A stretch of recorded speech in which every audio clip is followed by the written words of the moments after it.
Welcome to Playing with Fire, the podcast for people who are ready to custom build their love. We're talking about non-monogamy, however you design it, as an individuation opportunity. Want to leave the default and make your life spectacularly you? You're in the right place.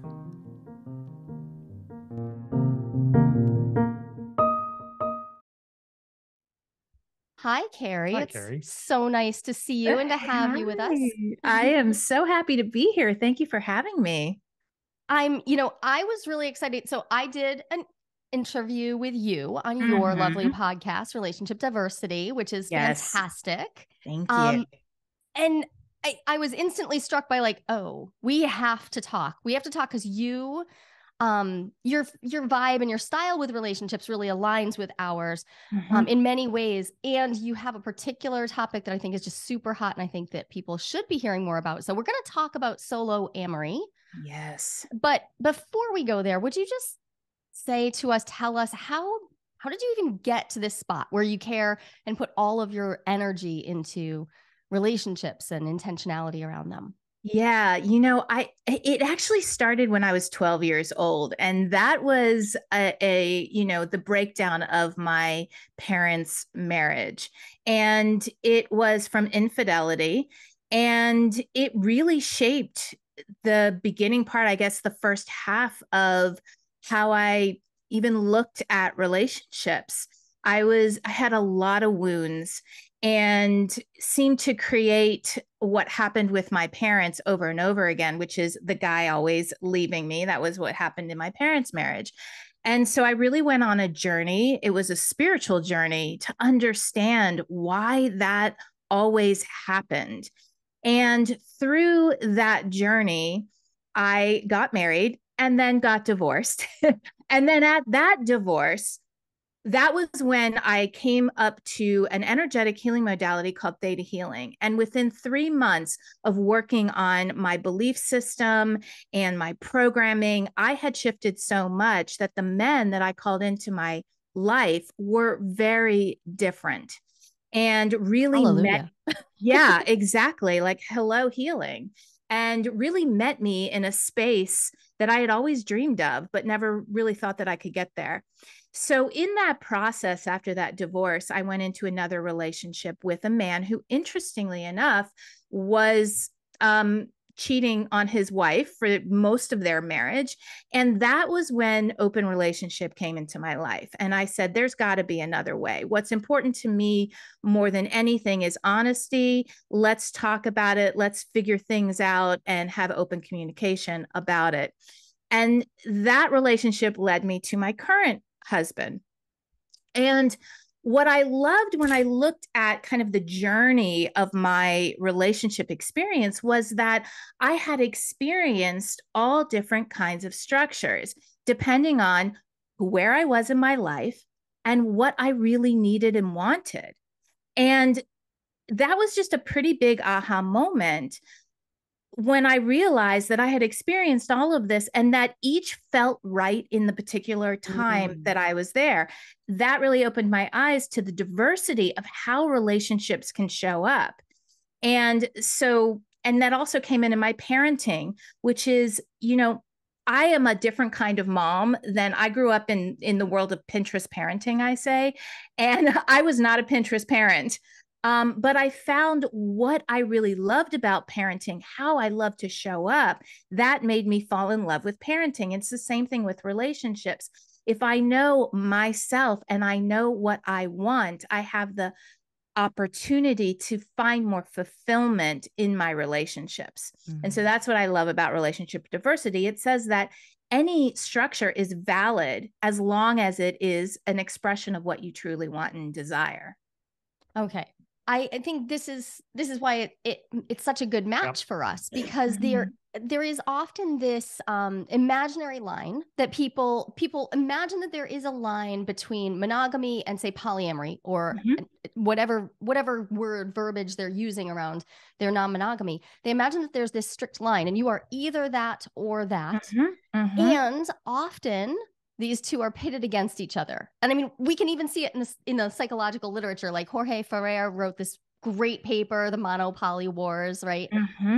This idea that there's like one has a more evolved viewpoint, and the other has, a more stable and classic viewpoint, as if they're separate, and specifically as if we could order them in some sort of hierarchy of goodness. As if there's some objective way of evaluating them. And then I think the first part you said is even more important, like they're different. Right, right. And they all involve humans. They all involve people.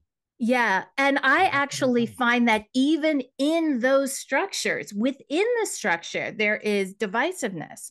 There is, well, I'm doing poly right, or I'm doing monogamy right. And that was something that was really, that was like a huge release when I let go of this idea that there is a right way to do anything in relationships, because I've had a different past than both of you.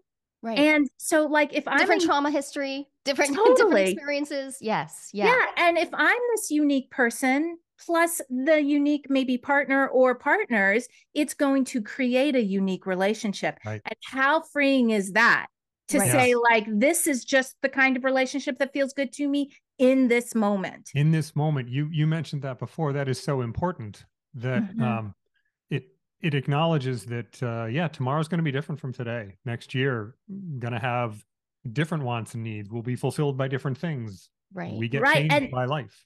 And I think that's a cause for celebration, because that means we're evolving, we're growing, we're learning.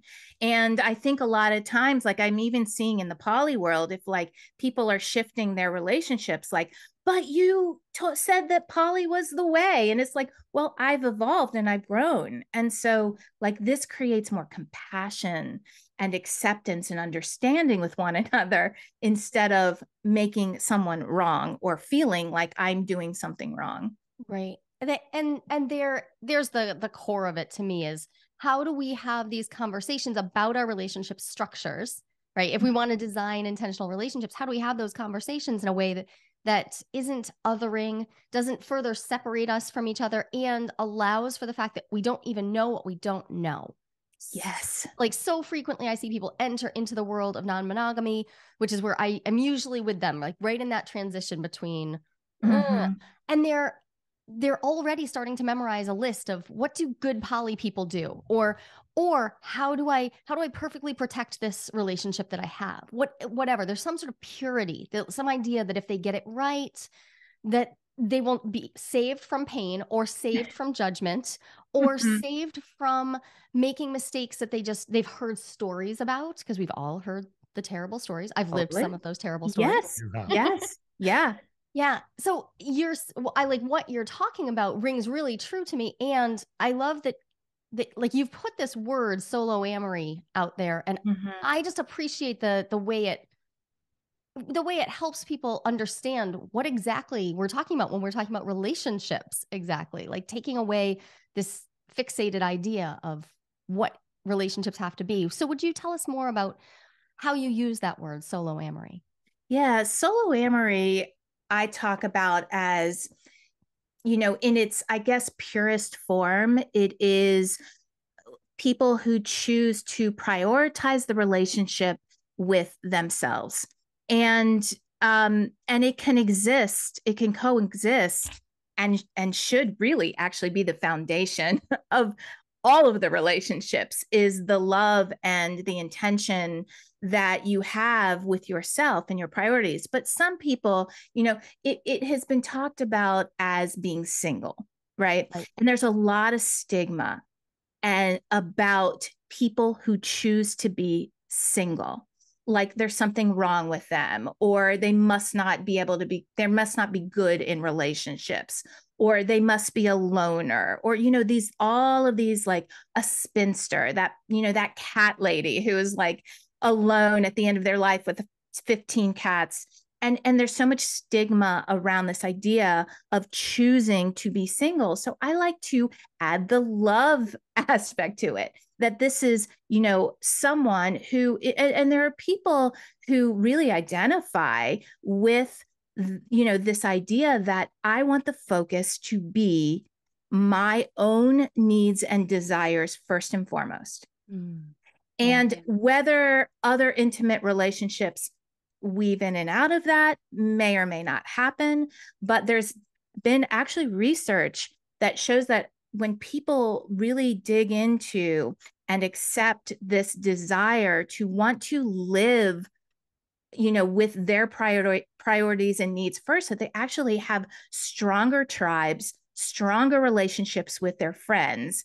They want to, love their hobbies and interests, and really want to go into that and have the freedom to be able to do that if they want to, without checking in with other people. And so, and there's really beautiful things we can learn, right, from this, and from someone putting themselves first like that. And so that's kind of, the idea of solo amory. Yeah.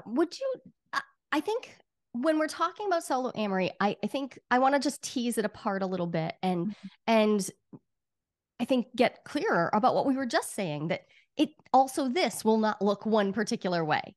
Like, yes, this is a way to describe, I'm hearing you say, a prioritization, a focus, and specifically it's sounding like, but correct me if I'm wrong, it's sounding like there's a rejection of the idea that I need to prioritize being coupled or being partnered. Like, so just rejecting the idea of that, which doesn't necessarily mean that I won't experience coupling or partnering in this. And so it's really about using this label I'm hearing to help others understand that that this is your decision. Your decision has been to prioritize your energy spend and your focus on getting your needs met, not just by other people, like not just focusing on getting them to meet your needs, but meeting them yourself and actually responding to those desires. Which I think enhances any other relationship that you have, because knowing yourself and prioritizing your needs and desires will help you create boundaries with other people, friendships, intimate relationships. This was a really big realization in my own life. So I am coupled. I have actually 2 partners. However, I know that if I do not prioritize time on my own, that I am not good to anyone. And it's how I process. It's how I process since that time when I was 12 years old. I said my parents were divorced. I learned to go in my room, and many times I would disassociate, but there are a lot of times that I would just process on my own. And so whenever I'm going through a huge growth period, it's really important that I double down on my time with myself and loving myself and learning to accept myself and showing compassion with myself and all the things that we talk about doing with other people, that is prioritized on times when I need it. And then when I feel strong, I'm able to then go out and be that possibly for others. But I have to have that solid within myself. How might it look? Can you tell me, like, I think, people learn through story. How might it look or sound? Like, what have you experienced? So it sounds like you identify as solo amorous, and yet partnered to 2 people. How else might it actually look in action, or how have you seen people living this out? Well, definitely through like a solo poly type identity, where they may have different intimate relationships, but they live by themselves. They have their own financial, you talk about that too, of how it shows up in a lot of different areas. So someone may choose to have their own finances, their own dwelling, but yet they can go out and partner or date or be with other people. But they know that at the end of the night, they're going to come into their own space and be in their own, world with all the beautiful things that they love around them, with their house laid out exactly like they like it. And that sometimes creates such a grounding, I think, in people. I'll say for me, like, here's one way that it's showed up. We go away with a lot of times with my husband. I have 2 young kids, and they like to be doing things all the time. So I have seen that when I get in that, pattern of, okay, I've got to just stay with them and do things with them all the time, I get ungrounded. I get grabby. I get bitchy.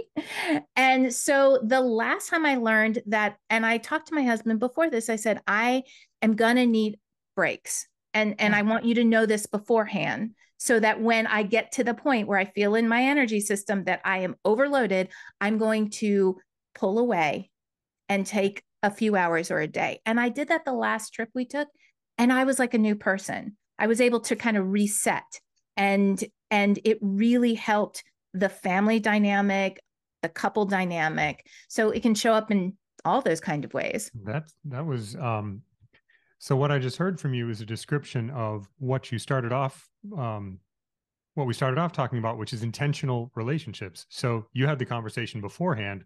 So in the moment when it was time for you to take care of yourself, it wasn't a surprise. It wasn't something you needed to talk about in the moment, because that wouldn't be you taking care of yourself. Right. So you really set yourself up for success by understanding yourself well enough to be able to have the conversations. That's goals. Yeah. And I love that. While you were talking, I remembered this recent clip I saw from it was Joan Rivers and Carol Burnett. I mean, talk about date, like going way back, right? Like way back. These two powerhouse women talking in the 80s about like, hey, do you think you'll get married again? And Carol Burnett says something like, well, I've just really learned to like my space, and I really enjoy my space. And, and I do love men. So I guess if I got married again, he'd have to live next door. Yeah. And so, I mean, this is now, like 45 years ago or something that they were talking. And I think I know it was supposed to land as a joke, but all jokes have a seed of truth. Like funny jokes have a seed of truth. And that what I'm hearing is the recognition there that living in a partnered dynamic doesn't necessarily work for everyone, but also that you get to be unconventional. You get to want what you want, but you also have to be able to imagine it, right? So it's literally just saying something like solo amory. What is that? How might that look? That allows people to expand their imagination and say, well, what if I didn't follow the default path? And that's what Ken and I are talking about all the time. Like, what if we didn't do the default? What could it look like? And I like the idea that solo amory is an invitation not to live a particular way, but to get really intentional about prioritizing those needs of self and to communicate them appropriately, because not everyone would necessarily want to be partnered to somebody who's choosing that path. And that's where we get into what is it actually like to create a consensual, created, negotiated dynamic? We have to be willing to say what we actually need rather than be that afterwards, like give them what what you think they want. Right. And the precursor to saying it is to knowing it, because it took me a while to really realize why at the end of these family trips, I was really in a bad space. And once I realized that, then yes, having the courage and the forethought to say it before it happened. I'm not always successful in that, but it is a learning process to be like, oh, this could really help me. And this is why I love what you talk about. And I talk about a similar thing of designing your relationship, because it can look any way. And that's what you talk about imagining, right? Being able to imagine it. It can look any way as long as you have the conversation. And that was like what my husband and I came into this relationship. Like our first priority is growth and evolution. Yep. Ours is growth over comfort. So yes, exactly. And so, and having, then bringing 2 kids into the world, that definitely puts better focus on growth energy in there, right? And we do the best we can, and we honor that, and then when we went into this kind of polyamorous adventure, that was even more of like, we need to talk and communicate and learn and grow. And it's like, and then you have 2 relationships, but also like for me, I have 2 relationships, but also the time on my own is really important, and 2 kids, and finding all the time for that. It's a juggling act. Yeah, it is. And so there's this infinite variety of different kinds of relationships that we can have, and so we can imagine whatever we can imagine, we can go out and try to make happen. What how would somebody know if solo amory would be a right fit for them right at this stage of life? Yeah. I talk about every relationship structure in two ways, from a wounded perspective and a healed perspective. Okay. There are those people that choose to be alone because it's safe and because it is going to keep them safe. And while there's something to that, there's also moving through and understanding if, again, that's coming from a wounded perspective. So wounded, I mean, just like, your past that has not been resolved or been, worked through. But if that process has happened, and I think people who like this structure have this feeling that they love their own company. They love their own company. They love their own space. So they love the autonomy of making choices in their lives without checking it with anyone, right? It's like, I want to make this choice to do this with my money, and I don't want to have to check it with anyone. That is someone who would really thrive in this structure. I like to have, I like to do an hour of yoga every morning, and I don't want to have to talk to anyone in the morning, or something like that. Like, they know that the time on their own is precious and they love it and they want to prioritize that. And so this brings up a really important point that I think all of us who work in the relationships world, I think we wrestle with it with our clients one-to-one, but realistically, some of us have built lives that we realize then don't fit us. They don't fit. So, because I'm hearing that and I'm thinking, yeah, I several years ago, I got to a spot where I am really pretty extroverted, and I got to a spot where I realized, having been a full-time, mother too, since I was 23, right? I was burnt out. I was really burnt out on, always taking other people into account. And that was coming not just from my complex relationships, but from having 7 children. It was intense. Mm-hmm. And yet, those are complex relationships too. They are. Yes. And yet I was not actually in a position to say, okay, so, I'm going to prioritize myself over all of these needs. I wasn't in a position to just do that overnight because quite literally my life was not set up for that. And so, children would not have gotten to school. Children, like, people would not have had their deliverables. It would have been a problem. This could happen in work situations. This could happen in any situation where you've built something, and now, okay, so how do I get change? Because I hear people say, so I figured out, I found my desire. I know what I want. Okay, great. I am so excited and jazzed when I hear that. And I also like to really bring people some reality checks around. Yeah, now you've entered the efforting part of redesigning the relationship, because just setting fire to the whole thing, right? That's not, you probably will not get what you actually want, because what I notice is people imagine a life where they have skipped over the designing part and just they've landed freshly in this life where they can do yoga for an hour every morning and not ask anyone and not ask anybody where they spend their money. But they skip over the part where they negotiate about this, where they find out what their partner actually wants, and where they let their partner or partners actually have the experience of being asked to change and then decide whether they want to stay partnered. Yeah. It's painful, but I think it's really important to say, that phase can take time. We can't just skip it and pretend like that's relationally competent. And it can take time, and you can learn a lot about your partner that way that you probably didn't know. Right. You start saying, hey, let's renegotiate how life works. And you may find that some things that you imagined were going to be deal breakers, they're like, yes, let's do that. And the other way around too. It's like, oh yeah, we're both on board. Oh no, we're not. All of a sudden, this relationship becomes even more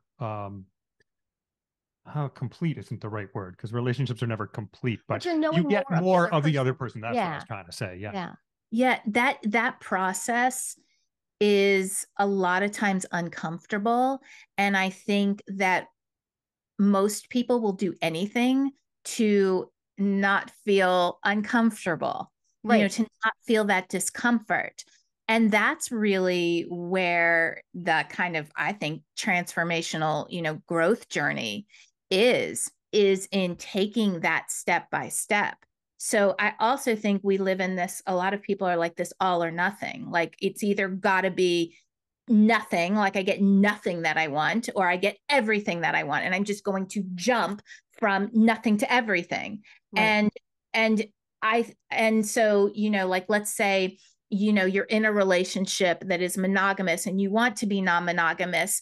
You either like, I'm either going to break up if he doesn't want to do it, or she doesn't want to do it, or they don't want to do it, or I'm going to just be unhappy. And there are ways to bring, to baby step it and allow the process to unfold. And you're just like you were saying, there's something beautiful in that process unfolding. Like my non-monogamous, journey in this chapter of my life has taken 2 to 3 years to really unfold. And there were many times where I was like, I just want to be there now. But it was like, I kind of talk about it as me needing to kind of process, then come to a space of like homeostasis, and then like get uncomfortable, then process, then homeostasis, and just kind of ride this, wave to get to where I was. And the stuff that I have learned, I mean, gosh, and what I have healed in that process, although it seemed to go like at a snail's pace sometimes, it was really like I feel so much more complete as a person, complete as in like healed and whole, than if I would have just jumped right to what I think I wanted the finished product to be. Because when we're on one side, we think we know what we want, but it's not always exactly what we want. Oh, that's a really good point. I would say it's never like it's literally never going to be exactly what you want, because you're talking about not transformation at that point. You're talking about a magic trick where you somehow get to be the person you are in this life now, while also having been like, poof, just set into this new setting that will somehow make everything feel right. And that feels to me very much like, okay, I'm going to change. I'm going to have everybody outside of me change so that I'll feel different. Yes. We know that doesn't work. You'll feel different, but it's not going to be the different that you imagine, because generally I hear people telling themselves stories like, but I'll stop hurting, or it'll stop being painful, or I will feel differently. I'll love myself. Whatever it is, they just imagine if they change the way that the relationship looks. And I definitely I've been in this moment myself. Like if I could just change these outer things, my inner self would automatically catch up. And my experience was that, sure, I guess that is true. I did one of those, set fire to your whole life jobs. And about 14 years later, my insides feel different now. So, I mean, if I had that a more patient unfolding, I believe, because I've done it since, the more patient unfolding, allowing myself to change and find my window of tolerance again, find that homeostasis, like you said. That would have let me integrate the changes into my actual being. And that took years to learn, like, oh, I'm going to have to be patient with the process. And there's also something about imagination in there. I don't know if this is a tired metaphor or not, but so we just renovated our house. We made a bunch of changes to our house, and we had our initial vision of what it was going to be, the details, the shape, and everything. And if it had been possible to magically make that original design appear, it would not be what we wanted. But instead, we went through a year of constantly making decisions and talking about what we wanted. What did we actually want? Now that we're looking at it, does this work? Oh, no, it doesn't. Let's change it. And then as a result, at the end of it, we have something that's pretty damn great. And something we literally couldn't have imagined. We could not have imagined. So our imagination had to grow as we went through those individual uncomfortable steps. It wasn't all fun.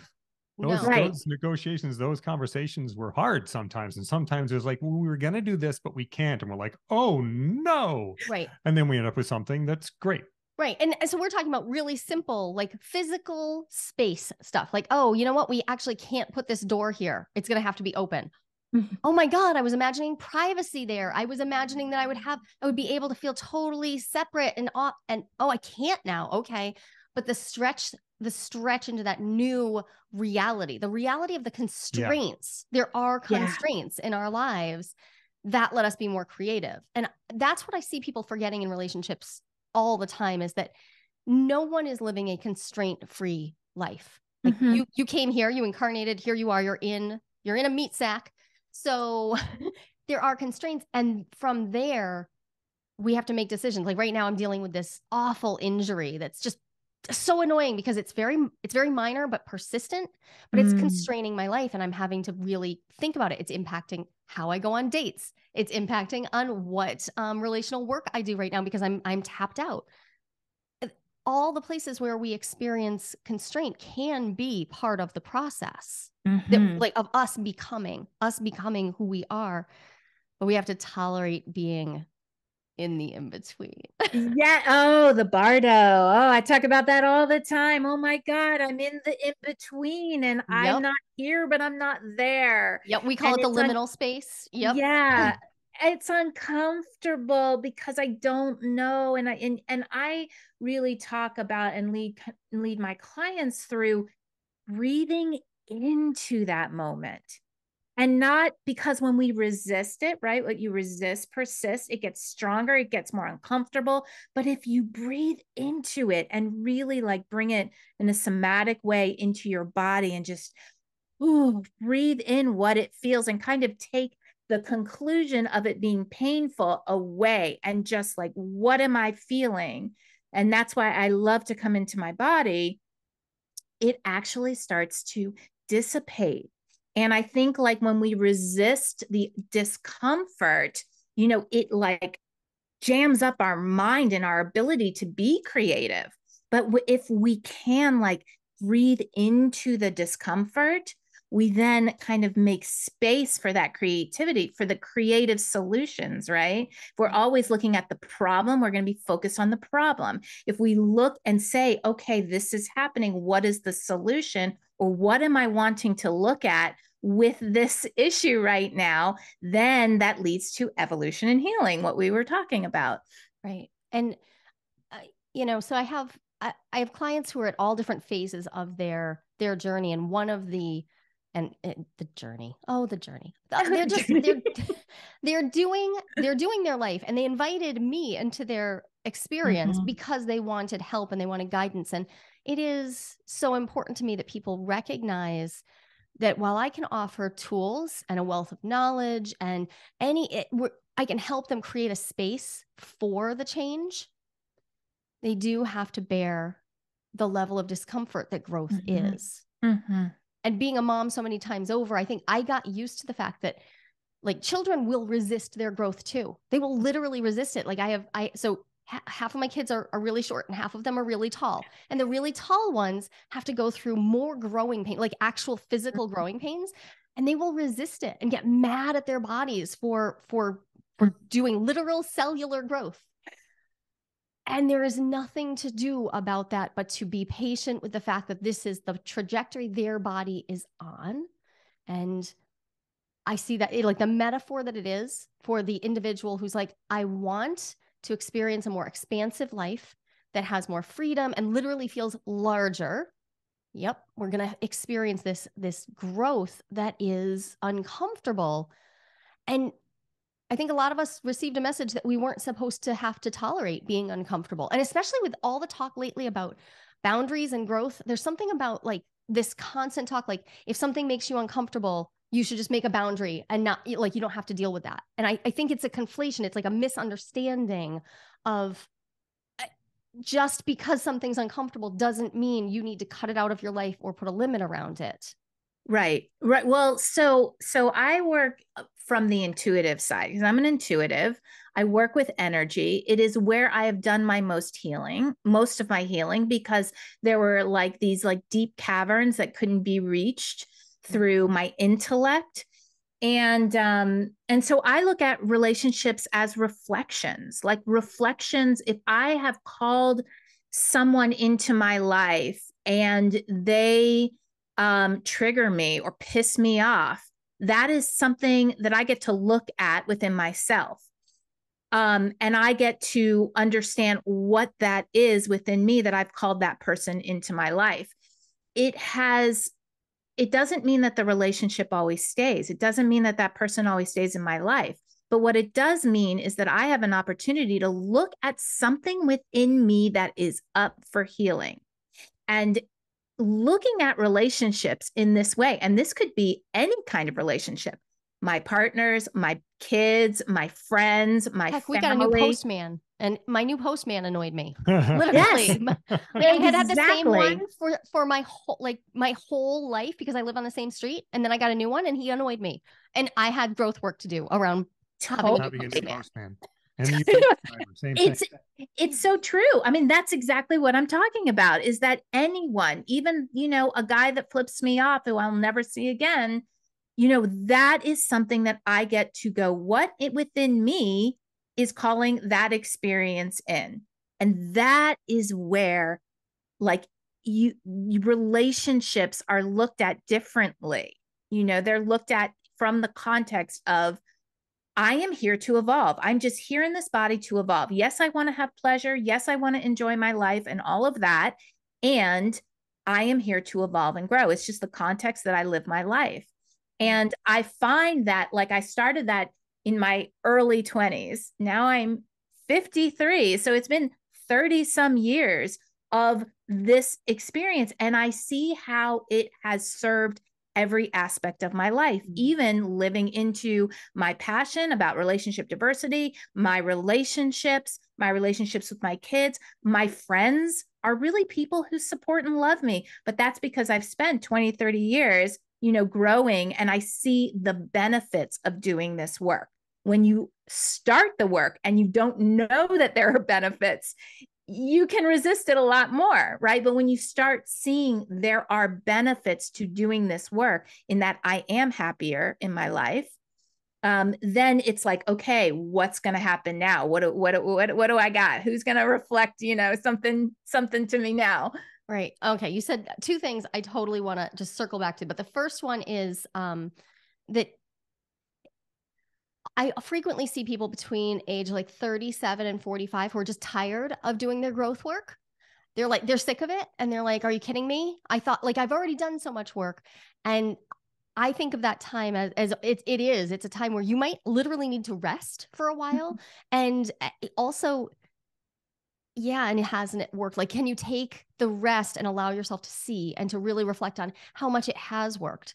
And also, if you haven't been doing the work up till then, great. Okay. You're not late. Like, nobody's late when they show up to their transformative growth work. Nobody's late when they start deciding, oh, you know what? My relationships don't actually fit the me who I really believe I am. You're not late to the party. Because I sometimes see people in their 50s show up into my work who are like, I feel like I'm behind everyone. And there's just no truth to it. But it can certainly feel true. It can feel true. And I also just wanted to circle back to this, the idea that I've called someone in, that like when I experience someone else's anger or pain or sadness, or I experience them lashing out, there can be a level, some people would see that as potentially being victim blaming, right? Like, we can start to accidentally tell people, if they're experiencing oppression, they're experiencing, which God knows there's so much of it going on right now, right? That's there because they've called it in. So I want to make a little space around that concept, and maybe challenge you a little bit, like, because systemic oppression is a real thing. And also people who are harming, like they are a very real and autonomous creature too. How would you respond to that? I want to be in a dialogue about this. I love that question, because there is a lot in the world that you say, why would that child ever attract something so horrendous? And I want to say that I don't actually have the answer to that. I don't know the answer to that. I struggle with that too. And so I can just say what is true for me and what is true for the people that come to me, that when they come to do their healing work, that we look at what the relationship is reflecting back to them and what they are being asked to stretch and grow and heal. And, you know, I really struggle with that too. I mean, I look at some oppression in the world and I don't have an answer to that. Right.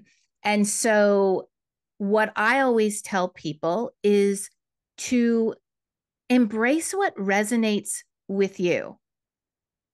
And, you know, this kind of comes up sometimes when people ask me, like when I do my intuitive work, how do you know? How do you know? Like it's the non-physical.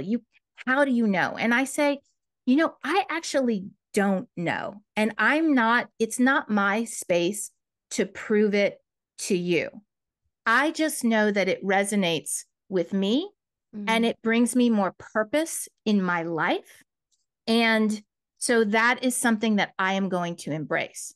But you sit with it and see if it resonates with you. And if it doesn't, that is okay. And I honor and respect you completely. Yeah. So I don't know if that answers your question. Well, I think it takes the discussion in a direction. I think we could, because so I trained in existential kink, and I think we wrestle with that same problem. The idea that we've called something in, or that we're experiencing oppression or pain or like horrible things. The idea that is that it's us, that we are the all-powerful being of our center, calling that in.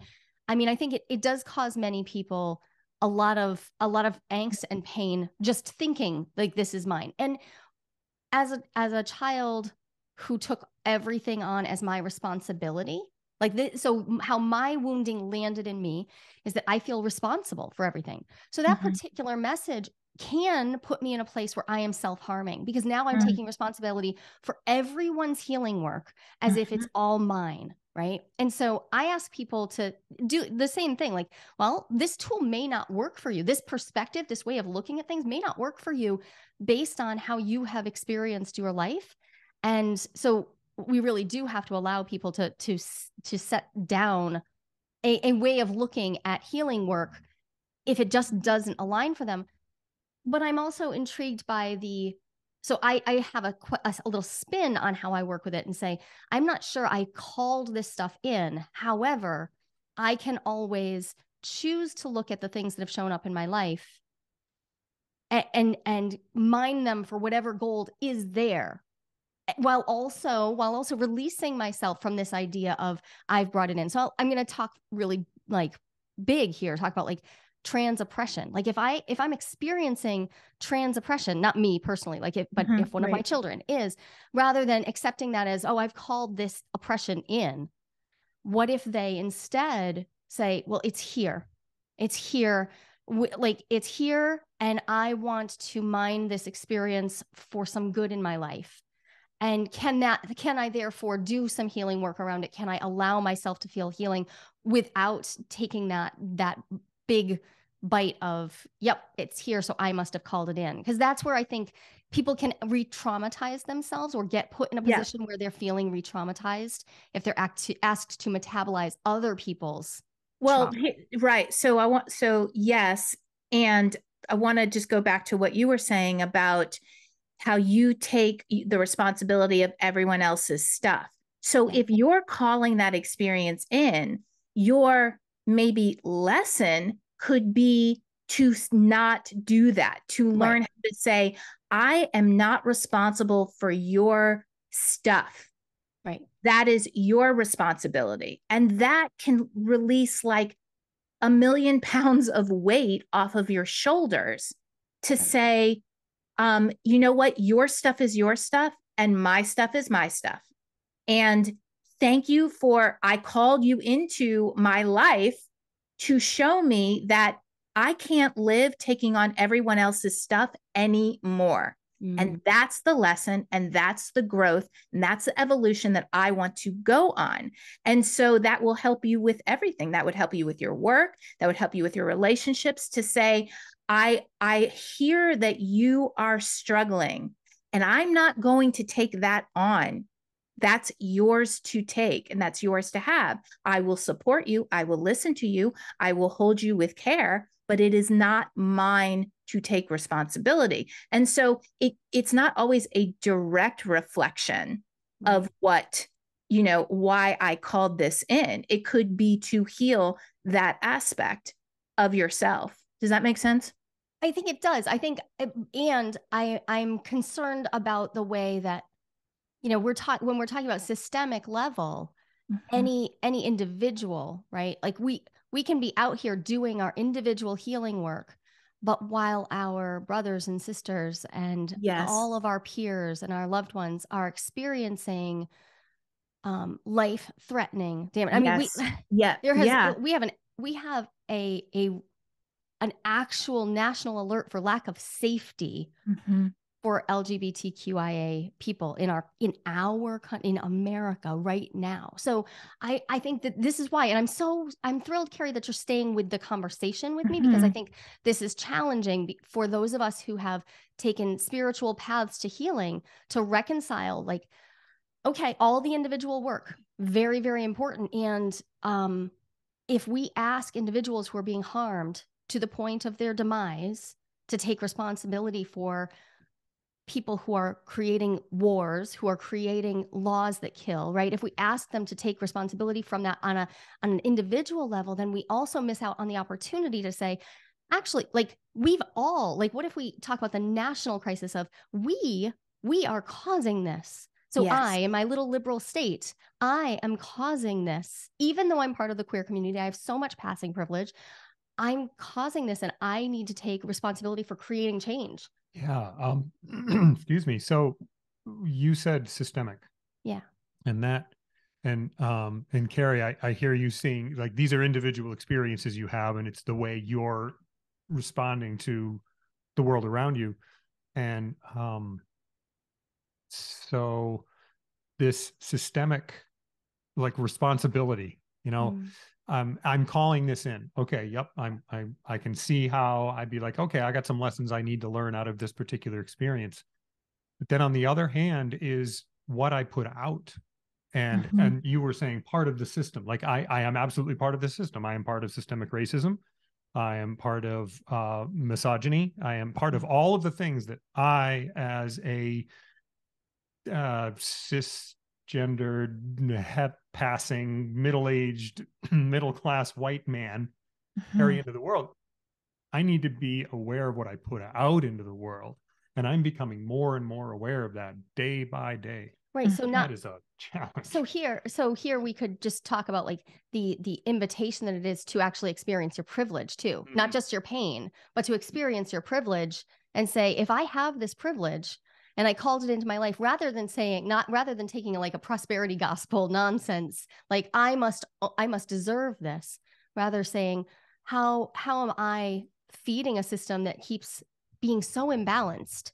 So imbalanced. How am I showing up in the world? That's really cool. That's keeping things out of balance and keeping things unsafe for people, right? For others. We've been talking about uncomfortable situations. Why did I call this to me? What am I going to do with this uncomfortable situation? But what about the comfortable ones? What am I learning, calling this privilege to me? Right. And myself personally, I'm learning that I need to turn around and find a way to affect the world around me in a positive way. Yeah. With lift that and a whole bunch of lift other voices and all that. So the metaphor of the calling in can be pointed in a bunch of different directions. Yeah. It doesn't have to be a point of responsibility for it. Well, yeah. I mean, and also, Carrie, I just want to say that this is based on, like, a really old psychological principles. So if we want to talk about Western canon psychology, what we're talking about is projection too. So sometimes it's something inside of me that I'm not so much calling from outside. I'm just seeing it there. It might not even be there. I'm just seeing it out there. Yeah. So there are many different ways I could frame this. I could look at it, and some might align for people at different phases in their life experience, and some might feel problematic. And I like staying with this conversation because I think it is an important one to have. That it's very important. And it's actually the thing that pushed me to do my podcast, because there's a part of me that I don't live in a liberal state. I live in a small town, and putting myself out there to do this podcast, and for anyone that's listened to the podcast, I'm pretty vulnerable, and I share, my personal life, but me being aware of the privilege that I have,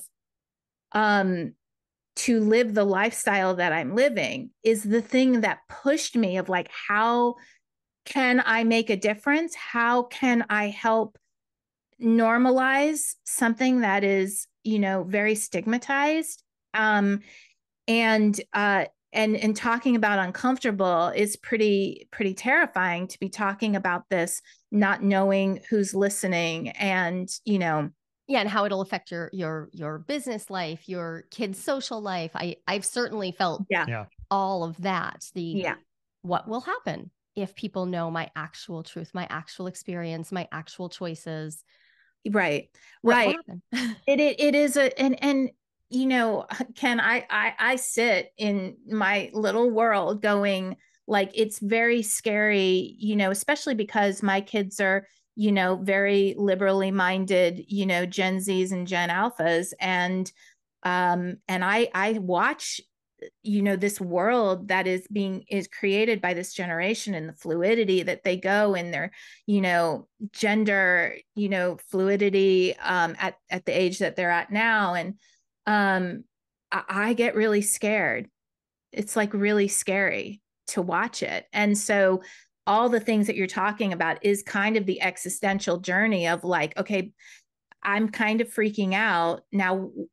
I can sit in this freak out mode, or I can push myself to be really uncomfortable and help as much as I can, whether it's supporting LGBTQIA, communities, honoring them, supporting them, being an advocate, an ally.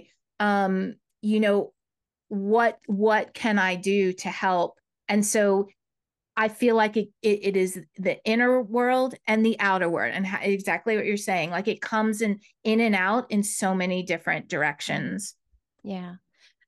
I know that this conversation didn't go necessarily the direction we would have thought, but I think that it speaks to a broader point though about, so your podcast is called Relationship Diversity. Mm-hmm. And we can't really talk about relational diversity without talking about being uncomfortable. And we can't skip having these conversations. We can't skip out on, well, I don't know how even my own beliefs or my own modalities, the way I work, I don't know how that's impacting everyone, or whether it's the right fit, or whether perhaps the 5 years from now version of me will look back and say, oh, okay, that was part of my growth. But even that, I mean, I felt that about my own work over and over again. Like, oh, I mean, I worked in the fitness industry for years. Now I look back and I'm like, ew, Jolie, ew, what were you doing? Perpetuating a life I really don't want to be part of.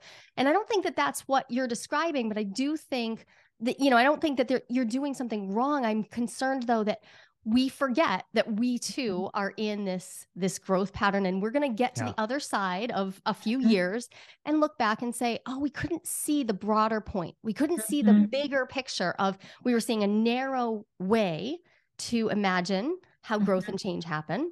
And every year it gets a little bit bigger, a little bit more complicated. And that's exciting. Yeah, that's it's really what happens exciting. when our imaginations develop. We imagine something, and then we imagine something more complex. And then we start to see where the first thing we imagine kind of sits in the larger picture. Right. It's like, oh, that's not quite where I thought it was. Or, it's right. But it's amazing. It's not about wronging it. No. This brings it back to me of like, if you are monogamous and now you're like, oh, I want something more expansive. I want something that's really well negotiated and create. It turns out I want relationship anarchy, right? Like, and along that journey from monogamous to relationship anarchy, you may pass through these phases where you're like, oh, I thought polyamory would be the answer, or I thought swinging would be the answer. I thought I was going to be right then, or I thought it was going to be done, when in fact all of these things fit together into a broader field, and we start to see a bigger picture than we can. And this is where we have to really embrace the fact that we're privileged to get to be here now. I mean, I'll be 47 this summer. The two of you are in your 50s, and we're still here. Yeah. We're still here, like doing this, like living our lives. And absolutely. And I think like I look to the past and I look at my whole relationship journey. Let's just use that, for example. None of it was wrong. Right. None of it was wrong. All of it was perfect. All of it was a stepping stone to the next chapter. It's like, especially I think when you get into your, late 40s, early 50s and past, is that you begin to see your life, like a book. Oh, that chapter was about this. Without that chapter, I couldn't have followed the story to the next chapter. Mm-hmm. And it's why I don't really personally feel regretful, like that idea of regret about like previous versions of yeah, because everything served a purpose. Everything brought me to where I am now. Right. And I don't know where I'll be in 5, 10, even in a week. Right. It's like things are changing so fast. And what I can do is, for me, this is just me, is be connected to my heart, be connected to my feeling space, and to, to help people as much as I can, and also do my own inner work, which is just, that again, that's my solo amorous part, to bring it back, is like, I know that my happiness and my growth and the discomfort lies in my relationship with myself. And I am happier when I choose to love myself, accept myself, extend compassion and understanding to myself. That I'm not perfect, that I will never be perfect, that I don't even know what perfect is. But I am committed to growing and to putting out messages of love and acceptance and diversity and inclusion as much as possible. So, Carrie, I really appreciate this, and I appreciate the way that we're having this complicated conversation, because that's exactly like this is great. This is Ken and I are in all the time. So thank you so much for being like fully yourself and fully present. And I know that there are so many people out there who are like, I need more of this. Like, what is this relationship diversity? I need more of that notion in my life. So we mentioned the podcast. How should people find out more about working with you or following you?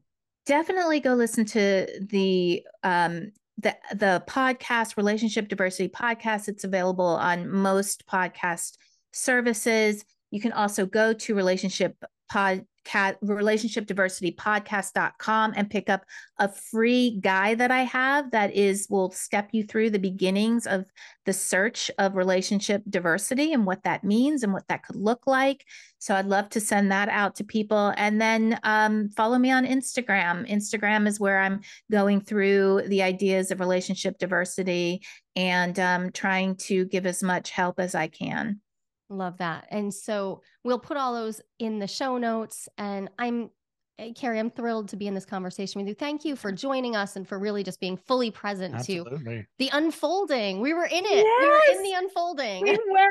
I loved it. And thank you for having the conversation too, because it's important. And I think even being challenged, it feels uncomfortable, but also exciting and and I really do appreciate the journey that we've had that we've had in this discussion alone. So thank you. There's no one right way, to design your relationship. And lots of people, actually about 25%, according to a recent national survey, are interested in some type of open relationship. But how do you know if you are ready to open up happily? Not everyone is, and that's no problem. I've got a 60-second quiz that will give you the answer. And even better, you'll walk away with your next step, whether you're good to go or not so much when it comes to opening up. And this is no BuzzFeed nonsense. I personally designed this quiz from my years of academic research. Go to joliquiz.com. That's JOLIQUIZ.com and find out if you're ready to open up happily and what to do if you are or if you're not.